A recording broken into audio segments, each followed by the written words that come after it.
Hello बच्चों, इस video में हम पढ़ेंगे chapter statements in Q basic.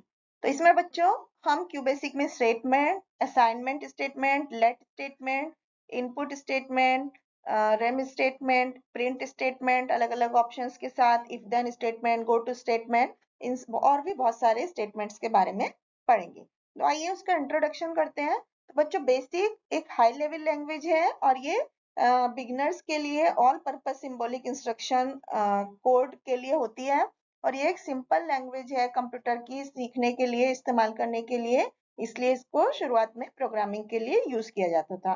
ये 1964 में John G Kemeny and Thomas E Kurtz ने डेवलप की थी। तो क्यू बेसिक बच्चों इसका मतलब है quick beginners all purpose symbolic instruction code और ये कंप्यूटर पे सबसे ज्यादा यूज की जाती है। तो आइए अब हम पढ़ते हैं स्टेटमेंट्स इन क्यू बेसिक। तो क्यू बेसिक में कुछ स्टेटमेंट होते हैं जैसे कि असाइनमेंट स्टेटमेंट या let statement, input statement, output statement या प्रिंट स्टेटमेंट जिसको बोलते हैं, और तीसरा रेम स्टेटमेंट। तो सबसे पहले असाइनमेंट स्टेटमेंट या लेट स्टेटमेंट के बारे में पढ़ते हैं। तो let statement is also called assignment statement. Let statement use किया जाता है किसी भी वेरिएबल की वैल्यू असाइन करने के लिए, जब ये न्यूमेरिक वैल्यू हो सकती है या स्ट्रिंग वेरिएबल हो सकता है। इसके लिए सिंटेक्स यूज किया जाता है लाइन नंबर ब्रैकेट में, फिर ब्रैकेट में लेट, फिर एंगल ब्रैकेट के अंदर variable name equal to angle bracket के अंदर वैल्यू या एक्सप्रेशन। तो where line number is optional, जैसे let A is equal to 38, यहाँ पर ए वेरिएबल नेम है और 38 वैल्यू है, तो it assigns 38 as A value of variable A. इसके बाद इनपुट स्टेटमेंट है, जब हमारा मैसेज प्रिंटिंग के बाद हम you can accept the input from user by using input statement. तो इसमें क्या होता है, यूजर को डाटा एंट्री करना होता है, तब ये वेरिएबल की वैल्यू असाइन करता है। तो ये स्क्रीन पर हॉल्ट होता है जब तक कि डाटा एंटर नहीं किया जाता यूजर के द्वारा कीबोर्ड से।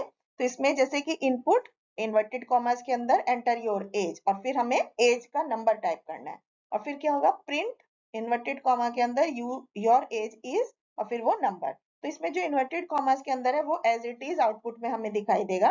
जैसे पहले में एंटर योर एज और फिर नंबर हमने मान लीजिए 18 लिखा और फिर लास्ट में लिखेगा योर एज इज 18। इसके बाद print statement with different options. तो बच्चों इस स्टेटमेंट को आउटपुट स्टेटमेंट भी कहा जाता है और ये आउटपुट स्क्रीन पर मैसेज को डिस्प्ले करने के लिए यूज किया जाता है और इसमें value of variable output screen पर डिस्प्ले की जाती है। तो इसका सिंटेक्स है जैसे कि line number print angle bracket के अंदर कांस्टेंट या एंगल ब्रैकेट के अंदर स्ट्रिंग कांस्टेंट या वेरिएबल या एक्सप्रेशन जो भी कुछ है। तो प्रिंट के बाद इन्वर्टेड कॉमास के अंदर हमने लिखा this is my first program और आउटपुट पे हमारा आ जाएगा this is my first program. इसी तरह से अगर हम कुछ नंबर लिखते हैं तो वो नंबर प्रिंट हो जाएगा आउटपुट में, अगर हम सेपरेटर्स लिखते हैं तो वो प्रिंट हो जाएगा। इसी तरह से प्रिंट विद कॉमा, तो let x is equal to 18 and let y is equal to 30, तो z is equal to x plus y, तो हमने फिर लिखा print x y sum।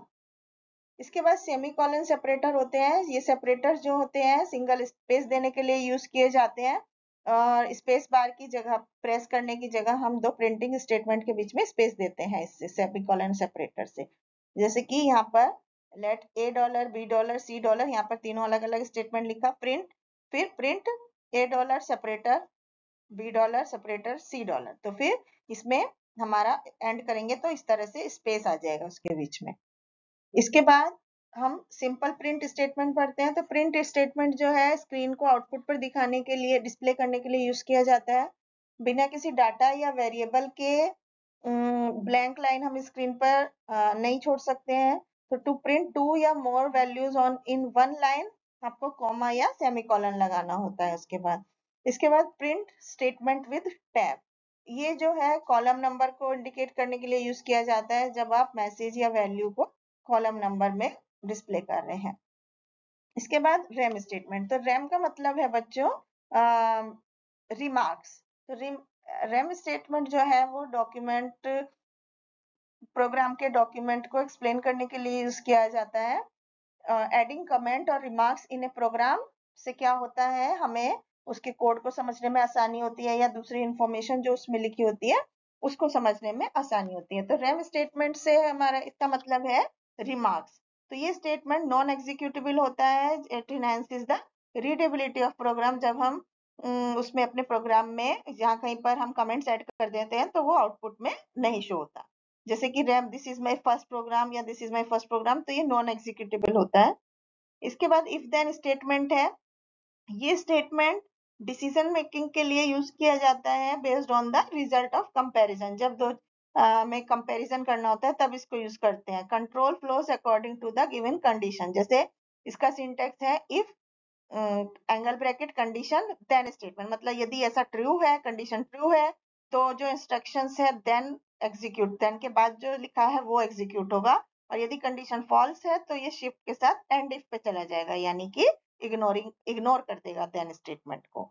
तो इसके लिए यहाँ पर ये छोटा सा प्रोग्राम लिखा गया है। जैसे input do you want to print number 1 to 4, तो इसमें क्या होगा, यस। यदि ये यस है इनपुट कमांड तब वो देन ऑप्शन करेगा, प्रिंट 1 2 3 4 करेगा। और अगर ये नो है तो फिर वो एंड इफ पे चला जाएगा, प्रोग्राम एंड हो जाएगा। इसके बाद इफ देन एल्स स्टेटमेंट है। तो ये स्टेटमेंट जब यूज किया जाता है जब हम प्रोग्राम में डिसीजन बनाने की जरूरत होती है या हम प्रोग्राम में कंडीशंस चेक करना चाहते हैं।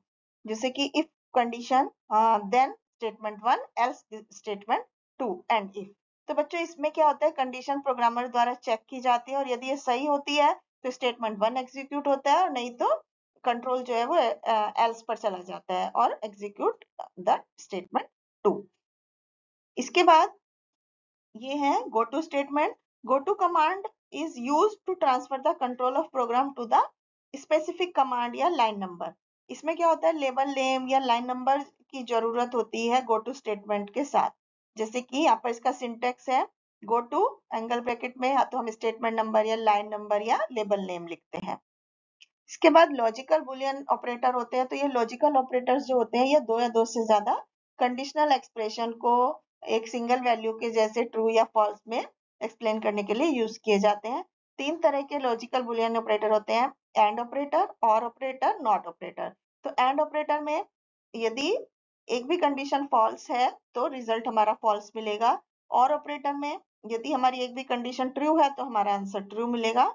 नॉट ऑपरेटर में अगर कंडीशन ट्रू है तो रिजल्ट फॉल्स और अगर कंडीशन फॉल्स है तो रिजल्ट ट्रू मिलेगा। इसके बाद फॉर नेक्स्ट लूप होता है। ये लूप जब यूज किया जाता है जब हमें एक ही स्पेसिफिक लाइन को नंबर ऑफ टाइम्स बाद एग्जीक्यूट करना होता है। तो काउंटर वेरिएबल यूज किया जाता है लूप के साथ, जिससे इसको हम रिपीटेशन ऑफ लूप को बढ़ा या घटा सकते हैं उस नंबर से। इसके लिए जो सिंटेक्स होता है for counter under variable is equal to start value to end value. इसके बाद नेस्टेड फॉर नेक्स्ट स्टेटमेंट है। नेस्टेड फॉर नेक्स्ट मीन्स है using a for loop within another for next loop. तो इस loop को हम loop के अंदर भी यूज कर सकते हैं, इसको हम नेस्टेड लूप बोलते हैं। इसके बाद डू अंटिल लूप होता है। डू अंटिल लूप जो होता है वो डू व्हाइल लूप के एकदम जैसा ही होता है। इसमें सिर्फ ये डिफरेंस होता है कि loop until a certain condition becomes true, अगर जब तक ये कंडीशन दी जाती है जब तक कि वो कंडीशन फुलफिल नहीं होती जब तक ये लूप चलता है। और do until loop is executed till the condition specified is false.